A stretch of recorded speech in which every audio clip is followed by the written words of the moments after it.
just dweud hynna. Ond gallwch mi gychwyn felly trwy ddarllen Effesiaid pennod 2 ac o adnod 1 i 10. Bu adeg pan oedd eich chwithau yn feirw yn eich camweddau a'ch pechodau. Yr oeddech yn byw yn ôl ffordd y byd hwn mewn ufudd-dod i dywysog galluoedd yr awyr, yr ysbryd sydd yn awr ar waith yn y rhai sy'n anufudd i Dduw. Ymhlith rai hynny yr oeddem ninnau i gyd unwaith, yn byw yn ôl ein chwantau dynol ac yn porthi dymuniadau'r cnawd a'r synhwyrau. Yr oeddem wrth natur fel pawb arall yn gorwedd dan ddigofaint Duw. Ond gan mor gyfoethog yw Duw yn ei drigaredd, a chan fod ei gariad tuag ato mor fawr, fe'n gwnaeth ni oedd yn feirw yn ein camweddau yn fyw gyda Christ. Trwy ras yr ydych wedi eich achub. Yng Nghrist Iesu fe'n cyfododd gyda gef a'n gosod i eistedd gyda gef yn y nefolion leoedd, mwyn dangos yn yr oesoedd sy'n dod gyfoeth difesur ei ras trwy ei dirionddeb i ni yng Nghrist Iesu. Trwy ras yr ydych wedi eich achub, trwy ffydd, nid eich gwaith chwi yw hyn, rhodd Duw ydyw. Nid yw'n dibynnu ar weithredoedd ac felly ni all neb ymffrostio. Oherwydd ei waith ef ydym, wedi ein creu yng Nghrist Iesu fywyd o weithredoedd da. Bywyd y mae Duw wedi ei drefnu i ni o'r dechrau. Mae'n un yn hoff ddarnau fi o Effesiaid, yr hoff ddarnau o'r Beibl i gyd, yr chydig adnodau yma. Da ni'n cael gweld sgôp mawr dydan beth mae Duw wedi i wneud yno ni a trwyddo ni hefyd. Ond dwi eisiau just edrych y bore yma ar adnod 10, ar just brawddeg fach o adnod 10, rhan fach o adnod 10, oherwydd ei waith ef ydym. Oherwydd ei waith ef ydym. Yn Beibl William Morgan, canys ei waith ef ydym. Yn Beibl.net, Duw sydd wedi'n gwneud ni beth ydym ni. Yn y King James, for we are his workmanship. Yn yr NIV, for we are God's handiwork. Yn y New Living Translation, for we are God's masterpiece. Ac yn y Message, God does both the making and the saving. Mae'n ddatguddiad syml yn dydi, mae'n ddatganiad syml iawn, ond mae'n ddyfnder yma. A mewn un ystyr, mae'n amlwg o beth i Paul i ddweud yn dydi. Hynny di, Duw sydd wedi creu pob dim. Ac felly ni ydi waith o. O'n ni efo'r plant diwrnod o blaen ac oedd Ben yn edrych ar, oedden ni'n gyrru nôl o Bala ac oedd Ben yn edrych ar yr mynyddoedd ac yn dweud, waw, pa mor fawr ydi Duw iddo fo fedru creu y mynyddoedd yma. Dyn ni'n gwybod Duw sydd wedi creu, Duw sydd wedi creu'r haul, y sêr, y môr, y tir, y mynyddoedd, yr anifeiliaid, pob micro, pob molecule, pob atom, pob proton, electron, neutron. Gwaith Duw ydi o, a gwaith Duw yda ni. Gwaith Duw ydi pob dim. A mae hwnna'n fater rhyfeddol yn dydi. Mae'n fater i ni ryfeddu, mae'n fater i ni i foli. Mae'n sylfaen i ni, mae'n groundio ni. Dyma lle da ni'n dod o fel pobl. Dyma pwy ydyn ni, dyma pwy ydyn ni'n perthyn. Da ni'n waith Duw. Ond wrth gwrs mae Paul yn fama'n sôn am rhywbeth llawer dyfnach, achos da ni'n gwybod bod y cyfan wedi sbwylio. Mi gafodd gwaith Duw i sbwylio ganddo ni. Mi gafodd o'i racsio ganddo ni. Y peth oedd yn gosod ni ar wahân fel pobl Dduw, yn gallu ni i wneud penderfyniadau, yn gallu ni, yn rhyddid ni i wasanaethu Duw, i'w ddilyn o neu beidio, yr union beth yna sydd wedi golygu bod ni wedi troi cefn. A dyn ni'n gweld o'n fama mae Paul yn esbonio yn dydy yn yr adnodau cyntaf. Bu adeg pan oedd eich weithiau yn feirw yn eich camweddau a'ch pechodau. Roedd eich yn byw yn ôl ffordd y byd hwn.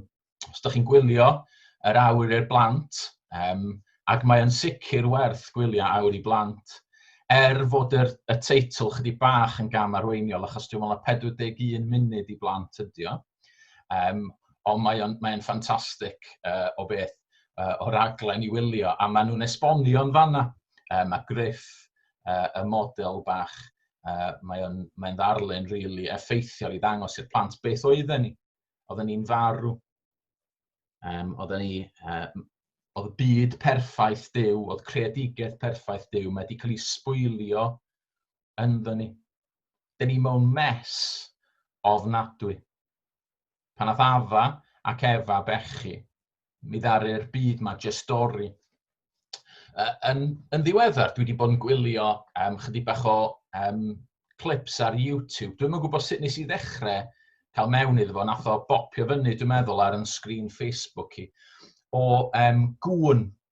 Ac mae yna bobl sydd yn mynd allan ac yn ffeindio cŵn sydd yn y sefyllfa mwyaf erchyll, mwyaf ofnadwy. A dych chi'n gweld nhw'n mynd a'u casglu nhw ac efallai fod nhw'n ofnadwy o denne. Does na ddim blew arnyn nhw, maen nhw'n llawn briwiau ac yn y blaen. Maen nhw'n y sefyllfa erchyll yma. A'r fideos ydy, mae'n dangos dros gyfnod amser fel mae pobl yn medru dod a gwella'r cŵn yma a'i dod â nhw yn ôl i mewn i ryw gyflwr y call. Wel, gymaint mwy ydy o efo ni, ynde. Felly ni ddychmygu'r angylion yn edrych ar bobl ac yn meddwl, sbiwch y mes mae'r bobl ma yn efo, sbiwch ar y pechod, sbiwch ar eu calonnau nhw, sbiwch fel maen nhw wastad yn troi atyn nhw i hunan yn lle edrych ar Dduw, sbiwch pa mor ddall ydyn nhw, sbiwch pa mor farw ydyn nhw, sbiwch ar eu diwedd nhw, beth sydd o'i blaen nhw. Ond mae Paul yn gwybod fod y peth rhyfeddol yma wedi digwydd yn dydy. Mae'n dweud, ond gan mor gyfoethog ydy Duw. Mae Duw wedi gweithio yn mywydau y Cristion, y mywyd y Cristion. Dyma oedd ei gynllun nhw o'r dechrau. Mae'r tad yn dewis ni o ddechrau fel mae Paul yn esbonio yn yr adnodau cynt. Mae'n dewis ni, mae'n rhagordeinio ni. Mae'r mab yn gweithredu y peth. Mae Iesu yn dod fel person yn cymryd ein cnawd arno fo'i hun. Mae'n dod yn berson go iawn. Mae'n byw y bywyd perffaith yna. Mae'n marw yn ein lle ni. Mae'n derbyn yn llyd y nef. Mae'n cymryd y gosb yn ein lle ni. Ac yna mae'n atgyfodi yn rhyfeddol. Ac mae'r Ysbryd Glân yn gweithio'r pethau yma allan yng nghalonnau pobl, yng nghalonnau creaduriaid. Ac felly, dyn ni'n cael yn ailenni, dyn ni'n cael calon newydd, dyn ni'n cael calon i geisio Duw. Dyn ni'n cael calon i ufuddhau, dyn ni'n cael calon i garu. Dyn ni'n cael calon sy'n tristau pan dyn ni yn pechu. Dyn ni'n cael calon hyd yn oed yn well na fydda'n calon i gychwyn efo, achos dyn ni'n gweld ac yn deall dyfnder a cariad Duw. Sori, mae rhywun yn ceisio dod mewn i fan'na. Na ni, sori. Ac felly dyn ni'n gweld dyfnder cariad Duw. A felly mae Paul yn dweud oherwydd i waith o ydan ni. Dyn ni'n waith newydd. Dyn ni'n waith Duw. Mae'n hollol rhyfeddol. Mae Paul yn dweud, sbiwch beth mae Duw wedi i'w wneud. Mae'n gwneud rhywbeth gwell. Mae'n gwneud rhywbeth yn fwy rhyfeddol. Os dyn ni'n edrych yn ôl, chymod, ar y cychwyn nes I ddarllen beth oedd yr adnodau hynny yn y gwahanol fersiynau oherwydd ei waith ef ydym. Gwaith Duw ydyn ni. Yn Beibl.net, Duw sydd wedi gwneud ni beth ydyn ni. Da ni wahanol rwan oherwydd bod Duw wedi yn creu ni. Mae Duw wedi'n ail greu ni. Mae Duw wedi ein hachub ni. For we are his workmanship. Mae Duw yn gweithio ynddo ni. Mae Duw yn gweithio yn calon ni. Ni'n hoffi'r NIV, for we are God's handiwork. Mae ydych chi weithio'n edrych ar rhywun sydd yn dda am wneud gwaith. A ydych chi'n meddwl, waw, mae'r person yna'n alluog. Wel, meddyliwch am Dduw, a ni ydy handiwork Duw. For we are God's masterpiece. Beth mae hwnna'n dweud amdana ni. A felly mae'n rhyfeddol yn dydy. Bod Paul yn dweud hyn oherwydd ei waith ef ydym. Ac felly mae o'n beth sgen hynna I wneud efo ni y bore yma? Wel, mae o'n gysur rhyfeddol I ni I gychwyn efo. Dwi'n meddwl os chi fel fi weithiau, da ni ddim yn teimlo wastad fel gwaith Duw. O bore yma o'n i'n deffro ac o'n i'n dod mewn i'r swyddfa ac o'n i'n stryglo, o'n i jyst yn teimlo, dwi'n ymwybodol o mhechod I. A dyn ni'n teimlo fel gwaith Duw o gwbl. Ond mae rhaid I ni gael yn hatgoffa mae waith o yda ni. I waith o yda ni. Mae Aaron yn mynd I sôn fwy am hyn heno. Fo sydd yn gweithio I ysbryd o sydd ynddo ni. Mi brynon ni yn tŷ ni, rhyw 15 mlynedd yn ôl erbyn hyn, a dwi'n cofio trio gosod carped yn un o'r stafelloedd. Tro cyntaf I mi wneud hynna ac gwneud dipyn o job ohoni hi. Doedd o ddim yn job dda iawn. A weithiau dwi'n meddwl, da ni'n medru edrych ar yn bywyd Cristnogol a da ni'n meddwl, well, actually, da ni'n teimlo na ni sydd yn gyfrifol amdano fo, ni sy'n gyfrifol am y gwaith yma yn bywyd ni. Ond nid dyna di o gwbl. Mi ddysges i'n wers yn y tŷ a pan o'n eisiau gosod carped ar y grisiau, mi ges I rywun iawn I ddod mewn I wneud o. A bellach, os ydych chi'n dod i'n tŷ ni, yna mae'r carped ar y grisiau dal yna. Dydy'r carped nes I osod yn yr ystafell wely, mae honna di mynd ers hir. Wel, Duw ydy'r un sydd yn gweithio yn bywyd ni, a mae waith o yn sicr. Mae ysbryd glân o yn gweithio ynddo ni. Mae'r ysbryd glân sydd yn Dduw yn gweithio yn bywyd ni. A felly mae hwn yn gysur I ni y bore yma. Mae medrwn ni drystio, mi fedrwn ni orffwys yn hynny. Ond mae'n fwy yma does, os mae waith o yda ni, mae rhaid I ni fyw iddo fo hefyd.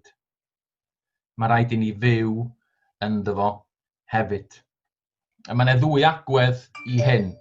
Hynny mae ganddo fo'r hawl arna ni. Mae ganddo fo'r hawl arna ni.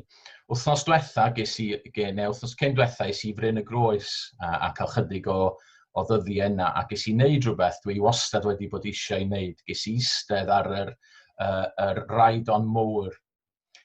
Nath Gwydio'n adal I mi. Nes I ddefnyddio ben fel esgus, ond gafodd ben yn sydyn iawn I wthio off, a ges I fynd a torri'r gwair yn y cae. Yn y top yn Bryn y Groes. A mi ddudodd Gwydion wrtho fi, yli, gna be ti isio. Okay? Sim rhaid I ti wneud o'i gyd, just gna be ti isio gwneud. Wan pe bawn i'n weithio, yn weithiwr yna mi fydda ni wedi gorfod wneud o'n byddwn. Ond oherwydd mod I just yna ar chydig o wyliau, a mod i'n cael mwy allan ohono fo Dwi'n meddwl nag o'n i'n ei roed, yna doedd dim rhaid i mi wneud o.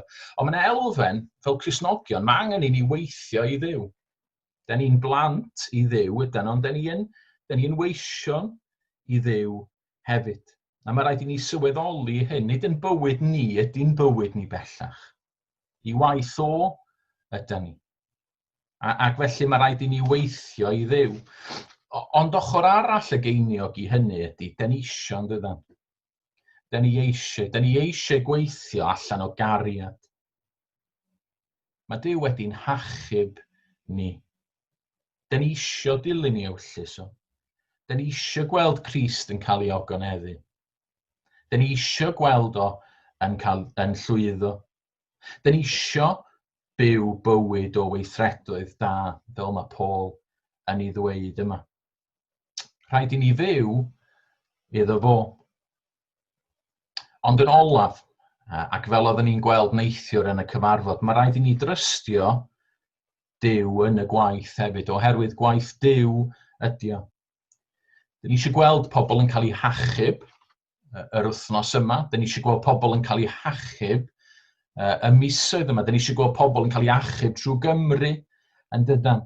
Da ni'n gwybod y sefyllfa, da ni wedi gweld y sefyllfa efo Covid-19 a'r y sgrambl ofnadwy yma mae pobl wedi cael oherwydd bod nhw wedi cael eu dychryn achos maen nhw'n gwybod gallith nhw farw. Mae pobl yn ofn oherwydd maen nhw'n gwybod efallai mae dyma ydy'r diwedd. A da ni'n gweld pobl yn eu cyflwr a da ni'n gwybod beth ydy cyflwr tragweddol pobl.